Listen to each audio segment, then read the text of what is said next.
আসসালামু আলাইকুম ওরহমতুল্লাহি ওবরাকাতু। আশা করি সবাই ভালো আছেন। আলহামদুলিল্লাহ আমিও ভালো আছি। দেশ এবং প্রবাস থেকে যারাই আমার এই ভিডিওটা দেখছেন আপনাদের প্রতি অনেক ভালোবাসা ও অভিনন্দন। আজকে একটা বিষয় নিয়ে আলোচনা করব, সেটা হলো প্লান্টেশন সেক্টর নিয়ে অনেক ভাই বিভিন্ন ধরনের প্রশ্নগুলো করতেছেন। আর আপনারা জানেন বিগত কয়েকদিন আমি খুবই অসুস্থ ছিলাম। আলহামদুলিল্লাহ আল্লাহ তাআলার অশেষ রহমতে আলহামদুলিল্লাহ এখন অনেকটাই সুস্থ, প্রায় 80%ই সুস্থ। এত অসুস্থ ছিলাম যে আমার চেহারার দিকে তাকানোর মতো ছিল না। তো যাক, অসুস্থতা আল্লাহ তালার নিয়ামত, এখন আল্লাহ তালা সুস্থতা দিছে, এটাও আল্লাহ তালার নিয়ামত। আর গতকালকে আমি একটা ভিডিও আপলোড করছিলাম গতকালকে, সেটা হলো যে ভাই আপনার যে সার্ভিস সেক্টর নিয়ে যে একজন লোক সে তার নিজস্বভাবে সে ভিসা দিয়া নিজস্বভাবে তার কোম্পানিতে তার দোকানে নিয়ে কাজে লাগাই দিবে। তো সেই ভিডিওতে অনেক ভাই অনেক ধরনের মতামত করছেন, বেশিরভাগ লোকই নাম্বার চাইছেন, আমি নাম্বার দিয়ে দিছি ওই ভাইয়ের সাথে কথা বলার জন্য। আবার কিছু কিছু ভাই বলছেন যে আমি নাকি দালালি করার জন্য যে নতুন ব্যবসা ধরছি, দালাল বিভিন্ন ধরনের প্রতারক এই কথাগুলো বলছে। ভাই যদি আমার ভিতরে এমন চিন্তাধারা থাকতো তাহলে অবশ্যই আমি আপনাদেরকে বলতাম যে আমার হাতে ভিসা আছে, আমি আপনাদেরকে নিয়ে যাব, এর সত্যি 100%, এর মাঝে কোনো ভুল নাই। আমি আপনাদেরকে অন্য কোনো মাধ্যম দেখায় দিতাম না।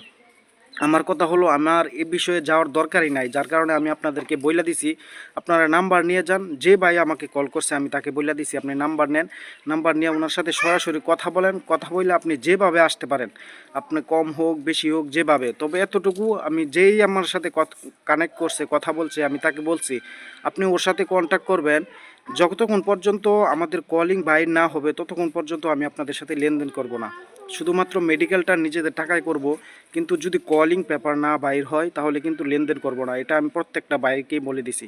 যদি আমার ভিতরে দালালির চিন্তা থাকতো কিংবা তার কাছ থেকে যদি আমি টাকা খাওয়ার চিন্তা থাকতো তাহলে কিন্তু আমি কখনোই এই কথাগুলো বলতাম না। অনেক ভাই কিন্তু বলছে, কিছু কিছু ভাই, এই জন্য আমি কথাগুলো বলতে বাধ্য হয়েছি। যদি আমার ভিতরে এমন চিন্তা থাকতো তাহলে অবশ্যই আমি বলতাম, তাহলে অবশ্যই আমি আপনাদেরকে অন্য কিছু বলতাম। আমি কখনো এই কথা বলতাম না যে আপনি সরাসরি তার মাধ্যমে দেখা দিতাম না, আর তার সাথে এমন কথা বলতাম না, কিংবা যে টাকা পয়সার ব্যাপার তার সাথে কথা বলার পরে সে কিন্তু সবাইকে বলছে যে পাসপোর্ট দেওয়ার সাথে সাথে অল্প কিছু টাকা দিতে হবে।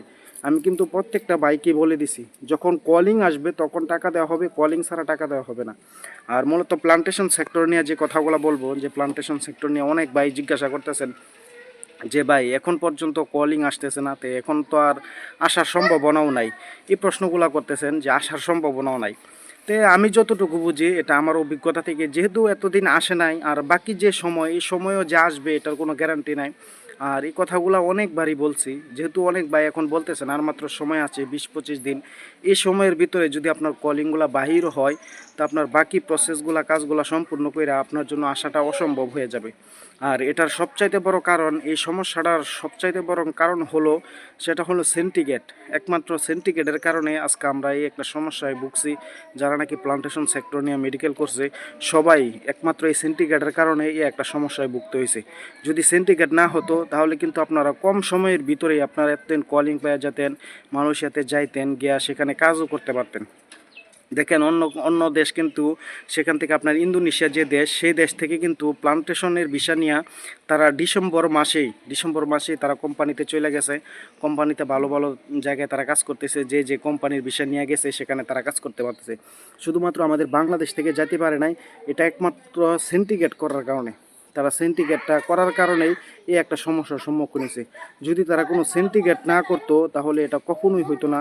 এই সিন্ডিকেট করার কারণে এই একটা সমস্যায় সবাই ভুগছেন প্লান্টেশন সেক্টর নিয়ে।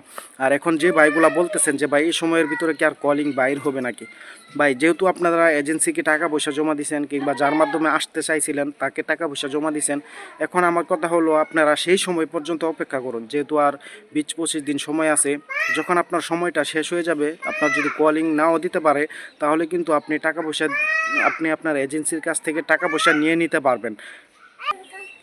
আপনি আপনার এজেন্সির কাছ থেকে টাকা পয়সা কিংবা আপনি যার মাধ্যমে আসতেছেন তার কাছ থেকে যখন আপনার সময়টা শেষ হয়ে যাবে তখন আপনার পাসপোর্ট, আপনার টাকা পয়সা নেওয়া আপনার জন্য সুবিধা হবে।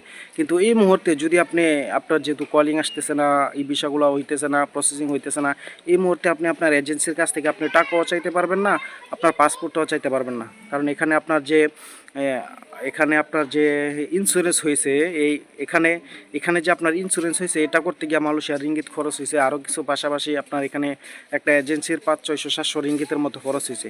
তো এই খরচটা যেহেতু ওনারা করছে তাহলে কিন্তু এত তাড়াতাড়ি আপনাকে পাসপোর্ট দিয়ে দিবে না। এই জন্য যারা এখনও পাসপোর্ট জমা দিয়ে রাখছেন আপনারা ধৈর্য ধরে অপেক্ষা করুন। তাদের সময় পর্যন্ত, যতক্ষণ পর্যন্ত আপনার প্লান্টেশন সেক্টর চালু আছে সেই সময় পর্যন্ত অপেক্ষা করুন।